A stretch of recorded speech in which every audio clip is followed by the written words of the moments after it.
कि सुन ले बेटा पाकिस्तान तेरा बाप है हिंदुस्तान, कि सुन ले बेटा पाकिस्तान तेरा बाप है हिंदुस्तान।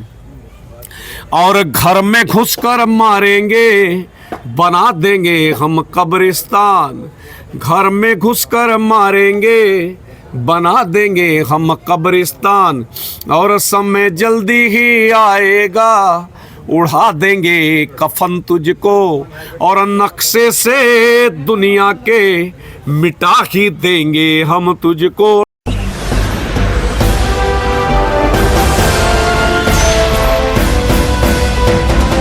उन हुतात्माओं को श्रद्धांजलि दी जा रही है और हम भी इकट्ठे होकर के वहाँ जा तो सकते नहीं उनसे मिलने, उनके परिवारजनों से मिलने, पर कम से कम हम ये तो कर सकते हैं कि 2 मिनट का मौन भगवान से, परमपिता परमात्मा से उनकी शांति के लिए इकट्ठे होकर के कर सकते हैं और मोमबत्ती जला करके उन्हें श्रद्धांजलि दे सकते हैं।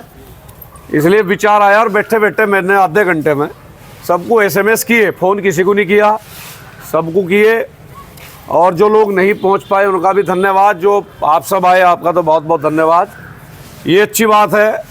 और एक फ़ोन पे ऐसे आपात के समय, संकट के समय हम कितने लोग इकट्ठा हो सकते हैं, ये भी एक उपलब्धि है। ज़रूरी नहीं है कि सबको फ़ोन किया जाए, फ़ोन करने का समय है नहीं है, परिस्थितिवश अगर SMS भी किया जाए, मोबाइल इंस्टाग्राम पर व्हाट्सएप पर संदेश भेजा जाए, तो आप इतनी बड़ी संख्या में केवल मैसेज पढ़ कर आए हैं। आप सब देशभक्त लोग हैं, आपका बहुत बहुत धन्यवाद तो मैं कहूँगा नहीं, क्योंकि ये कोई व्यक्तिगत काम नहीं है। पहलगाम में जो घटनाक्रम हुआ उससे सब आप जानते हैं, बड़ा निंदनीय, आप सबने बोला है, उसमें कोई ज़्यादा कहने की आवश्यकता नहीं है। देश संकट में है और देश की सरकार एक्टिव मोड में है और पूरी टीम लगी हुई है, मोदी टीम। और कुछ ऑपरेशन हुए भी, आपने देखा टीवी पर, कुछ आतंकवादियों के घर फूंक भी दिए, आतंकवादियों के घर जला भी दिए हैं, नेस्तनाबूद कर दिए। आने वाले समय में जो इस घटना को अंजाम दिया वो भी जल्दी गिरफ्त में होंगे, उन्हें भी फांसी पर लटका दिया जाएगा। और धीरे धीरे ऐसी भी योजना है कि आतंकवाद की जड़ को ही ख़त्म कर दिया जाए, उसके लिए भी रणनीति भारत सरकार बना रही है। तो आप सबको मैं तो धन्यवाद इसलिए दूंगा कि आप एक छोटे से नोटिस पे जनभावना का स्वागत करती है, देशभक्ति की आपके अंदर सबके खिलोरे है, वो भावना उसे पैदा की आपने। सब बच्चे भी छोटे आए हैं, बच्चों को लेकर भी आए हैं, मातृशक्ति यहाँ बड़ी संख्या में, माताएं बहनें हैं, नौजवान साथी हैं, पढ़ने वाले विद्यार्थी हैं, इस क्षेत्र के सामाजिक कार्यकर्ता है। ये बड़ी उपलब्धि यहाँ इस कार्यक्रम की आज है कि कोई यहाँ राजनेता नेता नहीं है, उस रूप में नहीं है, इसलिए सबके अंदर एक दुख है, दर्द है, पीड़ा है, उसको सब लेकर के यहाँ उपस्थित हुए हैं। राम कुमार राम जी योगाचार्य जी हमारे परम मित्र हैं, राष्ट्रभक्त एक चैनल के पत्रकार हैं, हम आपका भी स्वागत करते हैं, अभिनंदन करते हैं। बच्चों को विशेष विशेष प्यार कि छोटे छोटे बच्चों के अंदर भी वो भावना है कि भाई वहाँ पर जो लोग हमारे देश के निरपराध वो केवल घूमने गए थे वहाँ, आप सब ने बताया, सब उसके विषय में जानते हैं। और वो ऐसी जगह है कि वहाँ बहुत जल्दी जा भी नहीं जा सकता, पैदल का रास्ता है, वहाँ गाड़ी मोटर वाहन भी नहीं जाता। तो आतंकवादियों ने वो बहुत ही ऐसी जगह चुनी कि यहाँ एकदम मिलिट्री पुलिस फोर्स, लोग जन सामान्य भी नहीं आ सकते, क्योंकि वहाँ कुछ इस तरह का था ही नहीं। तो ऐसी जगह जो कायराना हमला हुआ है, दुर्भाग्य ये भी इस देश का कि वहीं यहीं छुपे होंगे, यहीं रहे होंगे, कौन शरण देने वाले हैं वो सब आप जानते हैं, कैसे देश की स्थिति इस समय है। तो परमपिता परमात्मा से प्रार्थना करेंगे, 2 मिनट का मौन रखेंगे, उन्हें श्रद्धांजलि ले जाएंगे। उनके परिवारजन जो पहाड़ दुख ये टूटा है, किसी बच्चे के पापा चले गए, किसी की मम्मी चली गई, किसी के माता पिता दोनों चले गए, बच्चे बहुत बुरी स्थिति में, वो वीडियो हमने सबने देखी है, सुन करके चीत्कार निकल ली थी और भूख नहीं लगी कई दिन, बड़ा मन उदास रहा, बड़ा मन व्यथित रहा। कैसा वो दृश्य था, वो बहन कैसे हो कि मेरे पति को मेरे सामने गोली मारी है, मतलब कैसा एक उसका वर्णन नहीं किया जा सकता, कितना दुखद वो है। तो हम उन परिवारजनों के प्रति, हमारे परिवार के लोग हैं, हमारे देश के लोग हैं, हमारे भाई बहन हैं जिन्होंने अपने प्राण गंवाए हैं, उन आतंकवादियों दुर्दांत दुष्टों के, राक्षसों के हाथों उनकी जान गई है।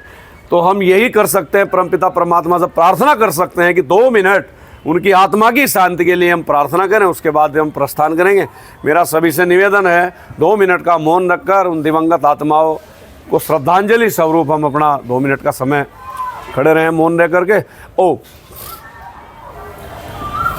नमस्ते, अपडेट रुड़की में आपका स्वागत है। मैं हूं राम कुमार चौहान। हम हैं वट वर्क्स पर। यहाँ पर आज जो है नंद विहार की कॉलोनी के लोगों ने यहाँ पर कैंडल मार्च निकाला और कैंडल जला करके जो पहलगांव के अंदर जो शहीद हुए लोग, जो पर्यटन आतंकवादियों द्वारा मारे गए, उन्हें श्रद्धांजलि दी और भारत सरकार से, मोदी जी से उन्होंने अपनी मांग रखी। हमारे साथ में बातचीत करने के लिए किशले क्रांतिकारी जी है, जो समाज सेवी है। भाई साहब, आपका स्वागत है हमारे चैनल पर। धन्यवाद राम कुमार जी। आज वैसे तो पूरा देश जो है शोक में है। आप इस शोक की घटना को किस प्रकार देखते हो और क्या संदेश लोगों के लिए देना चाहोगे? क्या संदेश सरकार को और क्या अपनी भावनाएं आप व्यक्त करना चाहते हो इसमें? आदरणीय राम कुमार जी, मेरा संदेश और मेरी भावनाएं संपूर्ण भारतवर्ष के साथ है। जो देश की जनता चाहती है, देश का आमजन चाहता है, जो उनके अंदर एक दुख का विषय है, दुख का प्रसंग है, पूरे देश के अंदर कहीं ना कहीं हलचल है कि ये इतना बड़ा घटनाक्रम हो गया और व्यथित है। और वो बेचारे निरपराध लोग जो अपने परिवार के साथ घूमने आए थे, उन्हें कल्पना भी नहीं थी कि हमारे साथ ऐसा होगा। दुष्टों ने, पापियों ने, राक्षसों ने जितनी उन्हें संज्ञा दी जाए उतनी कम है इस तरह की।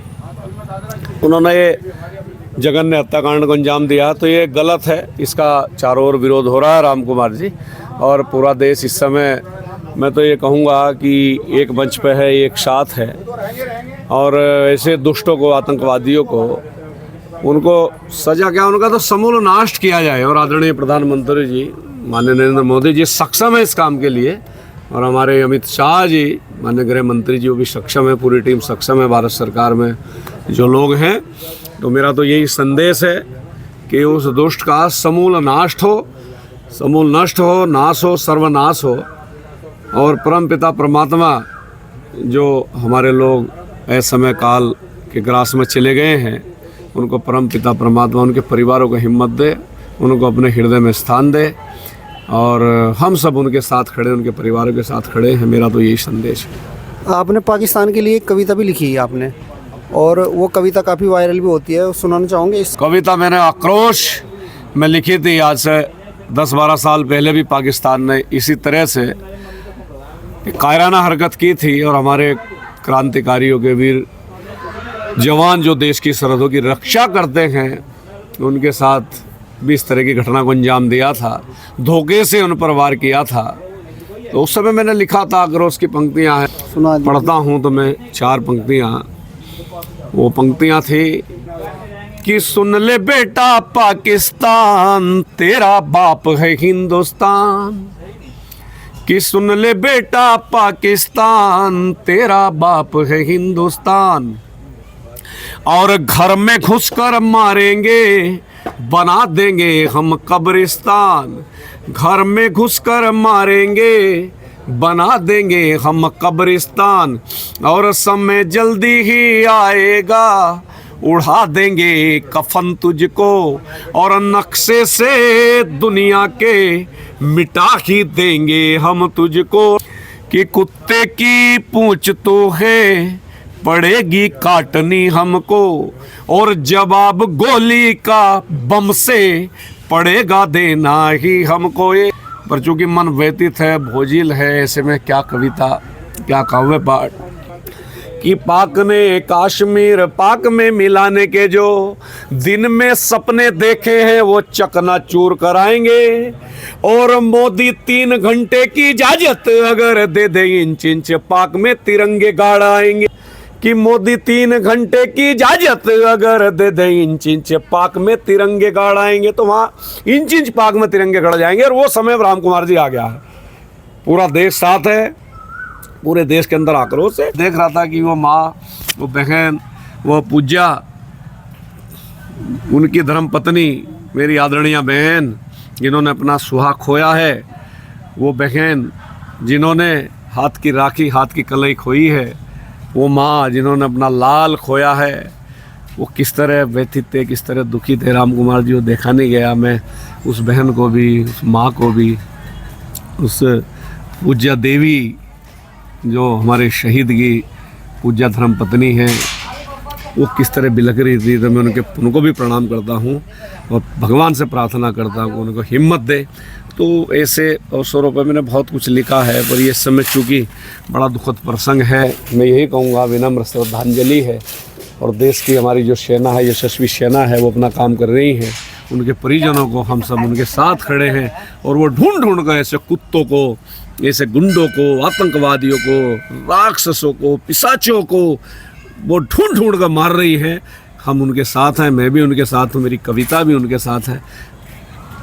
मेरा यही राम कुमार जी। तो दोस्तों, एक किसले क्रांतिकारी जी जो रुड़की में काफ़ी एक्टिव रहते हैं और कवि भी है और काफ़ी दूर तक इनकी कविताएं सुनी जाती है, लोग इन्हें पसंद भी करते हैं। कविता के माध्यम से अपनी बात रखी और पाकिस्तान के खिलाफ़ जिस प्रकार आक्रोश यहाँ पे लोगों के अंदर है, और भाई साहब ने भी अपना कहा कि कुत्तों को जो है जमींदोज़ उन्हें करने का वक्त अब आ चुका है।